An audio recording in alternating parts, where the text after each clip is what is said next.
मेरा नाम रिचा है। मुझे दिल्ली आते हुए 3 साल हो गए हैं।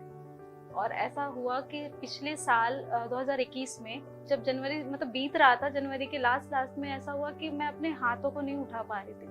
हाथ नहीं उठा पा रही थी। फिर थोड़ा सा मुझे बैक पेन भी होने लगा था।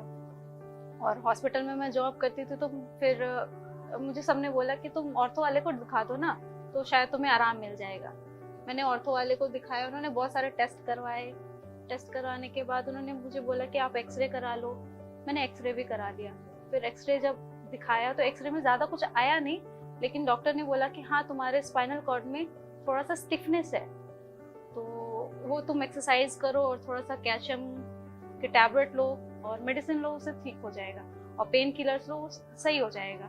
और ऐसे करते करते फिर जनवरी बीत गया, फरवरी आ गया। और उसके बाद ऐसा हुआ कि फरवरी में मेरा बहुत ज़्यादा ही पेन बढ़ गया। पेन बढ़ने के बाद और फिर मार्च आते आते मेरा जो वेट था वो बहुत ज़्यादा ही लॉस हो चुका था। अप्रैल आया तब तक जो मेरा जो कंडीशन था वो बहुत ज़्यादा ही वर्स्ट हो गया था। बहुत ज़्यादा पेन होने लगा था। उसके बाद फिर मेरे हाथ और मेरे जो पैर के सोल है उसमें हमेशा बर्निंग सेंसेशन रहने लगा था।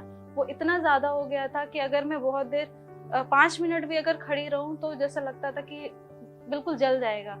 और फिर मैं बैठ जाती थी, और जब मैं बैठती थी तो बहुत देर बैठ नहीं पाती थी। अगर मैं झुक जाती थी तो मैं उठने में मुझे 2-3 सेकेंड लगते थे, जो मैं किसी चीज़ को पकड़ के उठती थी। ऐसा हो गया था। कंडीशन इतनी ज़्यादा ख़राब हो गई थी कि मैं अब ड्यूटी कर ही नहीं पा रही थी।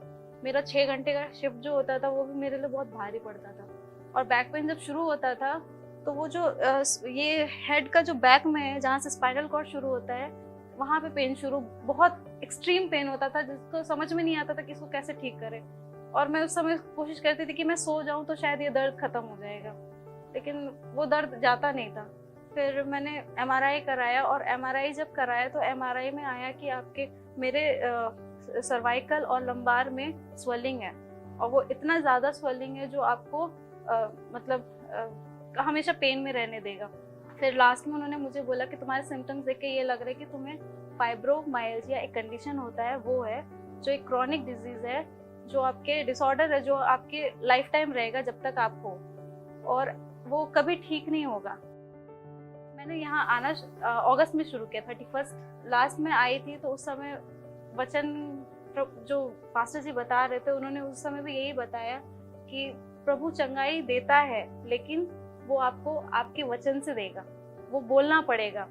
जब हम बाइबल लेकर के हम रात में या कभी भी हम जब पढ़ते हैं तो उस समय हम प्रभु से बात कर रहे होते हैं, और प्रभु हमसे बात कर रहा होता है वचन के द्वारा। तो फिर उस दिन मुझे लगा कि नहीं, मैं जो बोल रही हूँ, मेरा विश्वास उस दिन से कुछ ज़्यादा बढ़ गया। और फिर उस दिन से मैं जब भी मुझे याद आता था या नहीं भी आता था, मैं अगर अपने काम भी कर रही होती थी हॉस्पिटल में, या पेशेंट को मैं कैनोना लगा रही हूँ, या पेशेंट को देख रही हूँ, या बेबी रिसीव कर रही हूँ, तो उस समय भी मैं यही बोलती थी, यीशु के कोड़े खाने से मैं चंगी हो चुकी हूँ। क्योंकि जब मैं झुक रही हूँ, मैं उठ रही हूँ, मैं सब कर सक रही थी। उसके बाद फिर मैंने लास्ट संडे क्या हुआ, जब मैं यहाँ आई तो पास्टर जी कह रहे थे कि यहाँ पे बहुत से ऐसे लोग हैं जो चंगे हो चुके हैं।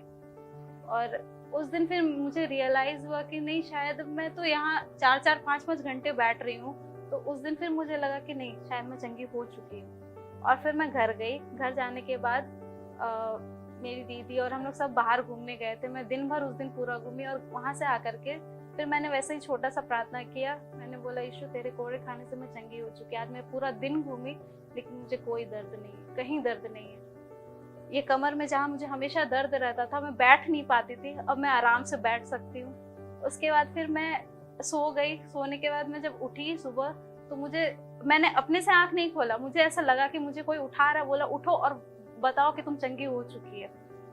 मैंने सबसे पहले अपनी मम्मी को फ़ोन किया। मैंने बोला, माँ, हम तुमको कुछ बताना चाहते हैं। और मैंने रोना शुरू कर दिया। वो सोचे कि पता नहीं क्या हो गया इसके साथ। फिर मैंने मम्मी को बोला कि माँ, हम चंगे हो चुके हैं। माँ बोली, क्या क्या हुआ क्या तुमको?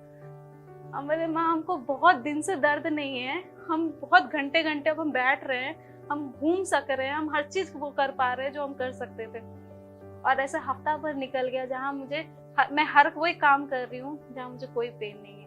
और अब मैं 12 घंटे आराम से निकाल ले रही हूँ अपनी ड्यूटी का, जहाँ मेरा बहुत रफ डे जाता है, बहुत बिजी डे जाता है जहाँ, और मैं आराम से हर वो काम कर पा रही हूँ जो मैं नहीं कर सकती थी आज। और इस कंडीशन को होते हुए मेरा 1.5 साल हो चुका था, जो आज 2022 में अगर मैं बोलूँ मेरे साथ अभी कुछ भी ऐसा नहीं है। मैं हर वो काम कर सकती हूँ जो मैं पहले नहीं कर सकती थी, जो 1.5 साल मैंने किया ही नहीं। ये गवाही की वजह से मेरा मन बहुत आनंदित है और धन्यवादित है। मतलब आज हर दिन अगर बोलूँ तो हर दिन मैं जब भी उठती हूँ या बैठती हूँ मैं प्रभु को धन्यवाद देती हूँ। और इन सारी आशीषों के लिए जो अब प्रभु मेरे लिए आज किया है वो अब डेली कर रहा है मेरे लिए और करेगा। ये ऐसा है, ऐसा मैं मानती हूँ। मैं परमेश्वर को धन्यवाद देती हूँ हर एक बातों के लिए और एफओजी चर्च के लिए भी जो हमेशा हमारे लिए प्रे कर रहे हैं।